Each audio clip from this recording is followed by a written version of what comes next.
धाकड़ खबर, बेखौफजुबां, बेबाक अंदाज।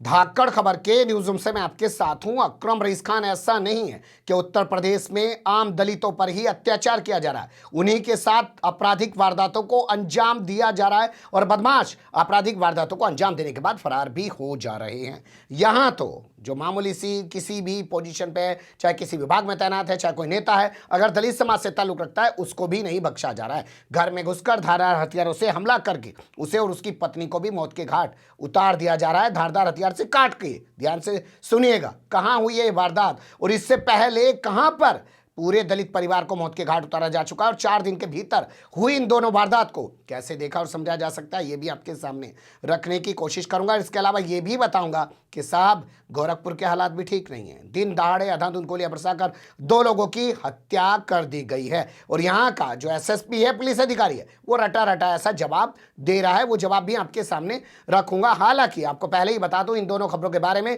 उत्तर प्रदेश के जंगल राज से जुड़ी खबरों के बुलेटिन में आपको मैं कई दिन पहले बता चुका हूं।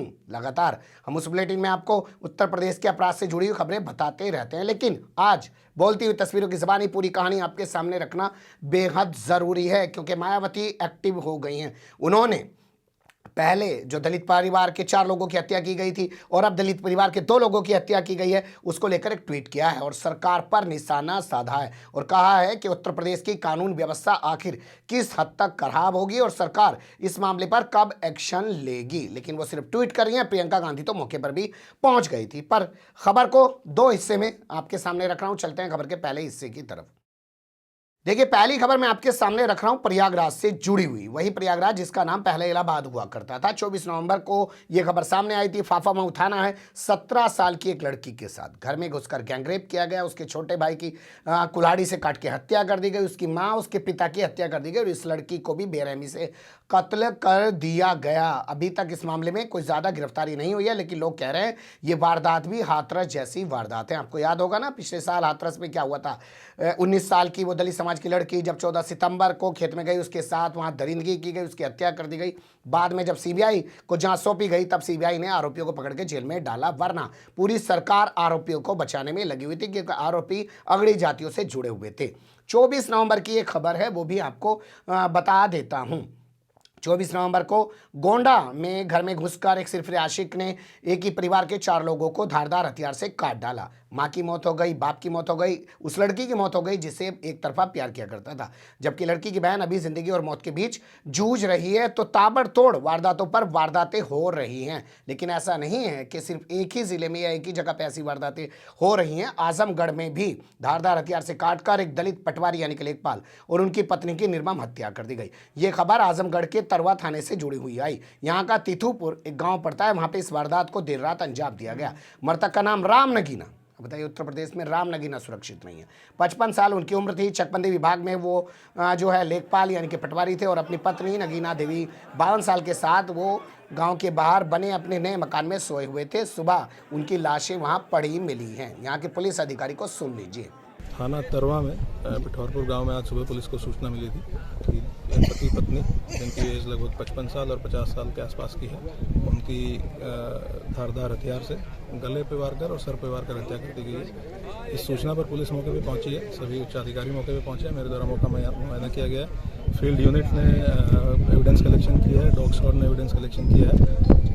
परिजनों से बातचीत की गई है। उनके द्वारा अज्ञात के विरुद्ध तहरीर दी गई है, जिस पर पुलिस के द्वारा एफआईआर पंजीकृत की जा रही है और सभी जितने भी एंगल इसमें पॉसिबल है उनके ऊपर पुलिस काम कर रही है। घटनास्थल के निरीक्षण से स्पष्ट है कि क्योंकि अर्धनिर्मित मकान है जिसमें रात के टाइम रहते थे, उसी में घटना कारित की गई है। तो कोई लूटपाट वाली बात अभी तक प्रकाश में नहीं आई है। जो भी व्यक्तिगत और व्यावसायिक कारण हो सकते हैं, इस घटना के संभावित कारण हो सकते हैं, उन सभी के बारे में पुलिस छानबीन कर रही है, पूछताछ कर रही है और बहुत जल्द ही हम इस घटना का खुलासा करेंगे। जो भी लोग इसमें शामिल हैं उनके खिलाफ कठोर से कठोर कार्रवाई पुलिस निश्चित करेगी। सर, इसमें पति पत्नी 2 ही लोग रहते थे केवल? हाँ, ये क्योंकि इनका जो मेन घर है वो गांव के अंदर है जी। रात के टाइम यहाँ पे आके रात के टाइम सोते हैं दोनों लोग। ये चिड़ियाकोट में, अरे सॉरी, ये मऊ में जो मृतक है वो जनपद मऊ में चकबंदी के लेखपाल के रूप में तैनात थे और अभी वहाँ कार्यरत थे। ये कौन सा क्षेत्र मिला था इनको? आपस में थे या क्षेत्र में थे? नहीं, क्षेत्र में थे। चिड़ियाकोट क्षेत्र में एक गांव है जिसकी जिम्मेदारी इनको दी गई। घटना का कारण और कुछ स्पष्ट हुआ अब तक? मैंने आपको बताया कि लूटपाट का कोई एंगल नहीं अब तक मिला है। एक मोबाइल फ़ोन इनके पास था, वो मौके से पुलिस के द्वारा बरामद किया गया, और कोई प्रॉपर्टी घर के अंदर नहीं थी क्योंकि मकान अभी आधा बना हुआ है। तो जो भी व्यक्तिगत या व्यावसायिक कारण हो सकता है, आपसे अगर कोई रंजिश है तो, या और भी कोई कारण हो सकता है, उसके बारे में पुलिस पूरी गहनता से छानबीन कर रही है और जल्दी ही हम घटना का खुलासा करेंगे, बहुत कठोर कार्रवाई करेंगे। सुन लिया आपने पुलिस अधिकारी को, रटा रटा ऐसा बयान है, लग नहीं रहा है लूट की कोशिश नहीं की गई है, कोई रंजिश है, इस वजह से वारदात को अंजाम दिया गया है, हम लोग जल्दी इस वारदात का खुलासा कर देंगे, यह हालत है। लेकिन ना तो यहाँ से थानेदार हटाया गया, ना यहाँ से एसपी हटाया गया। 2 दलितों की हत्या, इसके अलावा मैं बता चुका हूँ प्रयागराज में दलित परिवार के 4 लोगों की एक ही रात में हत्या, वहाँ से भी किसी को नहीं हटाया गया है। अब गोरखपुर का हाल देख लीजिए। देखिए, गोरखपुर वर्तमान समय में आज उत्तर प्रदेश की दूसरी राजधानी है, क्योंकि आदित्यनाथ योगी यहीं के मठ के मठाधीश हैं और मठाधीश की तरह ही वो पूरे उत्तर प्रदेश को मुख्यमंत्री के तौर पर चला रहे हैं। लोग कहते ज़रूर हैं कि लखनऊ राजधानी है, लेकिन जब से वो सत्ता पर काबिज हुए हैं तब से राजधानी असल में गोरखपुर बन गई है। तो राजधानी बन गई है तो वहाँ की कानून व्यवस्था तो बेहतर होनी चाहिए, लेकिन कानून व्यवस्था यहाँ किस हद तक खराब हो चुकी है उसका नज़ारा तस्वीरों के जरिए आपके सामने रख रहा हूँ। यहाँ का झंगा एक थाना पड़ता है और झंगा थाने का जद्दू पूरे गांव है, वहां पे दिन दहाड़े गोलियां बरसाकर 2 लोगों की हत्या कर दी गई, जिसमें से एक का नाम विशाल यादव जिसकी उम्र 20 साल और उसके दादा का नाम राम किशुन यादव, उनकी उम्र 65 साल। इसके अलावा इसी परिवार की 2 महिलाओं समेत 4 लोगों की हालत नाजुक बनी हुई है। पहले यहाँ के पुलिस अधिकारी का बयान सुन लीजिए, रटा रटा ऐसा बयान है, फिर उसके बाद आगे की कहानी बताता हूँ कि असल वारदात क्यों हुई है। ये आपसी जमीनी रंजिश को लेकर दोनों पक्षों में विवाद हुआ है। उसी में एक पक्ष द्वारा ईंट पत्थर भी चलाया गया और फायर कर दी गई, जिसमें अभी 3 लोगों के इंजर्ड होने की सूचना मिल रही है और एफआईआर लिख के जो भी कठोर से कठोर कार्रवाई है वो की जाएगी। देखिए, अब कहानी जान लीजिए। आपने पुलिस अधिकारी का बयान तो सुन ही लिया।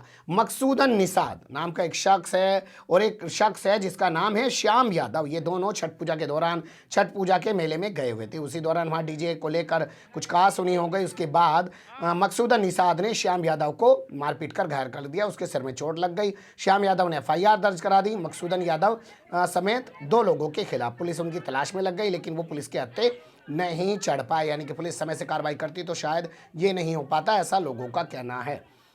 उसके बाद बताया जा रहा है कि मकसूदन निषाद ने अपने साथियों के साथ मिलकर श्याम यादव के घर में घुसकर गोलियां बरसाकर 2 लोगों की हत्या कर दी, श्याम यादव के भतीजे की, श्याम यादव के ताऊ की, और उसके बाद वहाँ कई और लोगों को भी घायल कर दिया और वारदात के बाद वो फरार हो गए। ये दोनों वारदातें बता और दिखा रही हैं कि उत्तर प्रदेश में चल क्या रहा है। दलितों की ताबड़तोड़ हत्या के बाद जो दलितों के नाम पे राजनीति करते हैं वो सिर्फ ट्वीट कर रहे हैं, और जो लोग मीडिया में बैठे हैं जिनकी जिम्मेदारी है कि उत्तर प्रदेश की कानून व्यवस्था पर सवाल उठाएं और आदित्यनाथ योगी से पूछें कि गृह मंत्रालय आप ही के पास है, आखिर उत्तर प्रदेश में हो क्या रहा है। एक रात में 4 लोगों की हत्या और एक रात में 2 लोगों की एक ही घर के अंदर घुसकर हत्या की जा रही है। आखिर ये कब तक होता रहेगा। लेकिन इन सवालों को छोड़कर मीडिया आपको बता रहा है कि आदित्यनाथ योगी ने कह दिया ठोको, बुलडोजर चला दो, वसूली कर दो, और जिन्ना और गन्ना ना जाने किन किन चीज़ों की वो बात कर रहे हैं, उसी के आसपास आपको उलझाए हुए। हमारी जिम्मेदारी बनती है कि हम तमाम चीज़ों से आपको वक्त रहते रूबरू कराएं, उसी काम में लगे रहते हैं। आपकी जो भी राय हो ज़रूर दीजिएगा। खबर को लाइक कर सकते हैं, चैनल को सब्सक्राइब कर सकते हैं और ज़्यादा से ज़्यादा हमारी खबरों को शेयर कर सकते हैं। फिर ऐसे ही किसी सुलगते हुए या उलझते मुद्दे लेकर मैं आपके सामने हूँगा हाजिर। फिलहाल अभी मुझे दिन इजाज़त।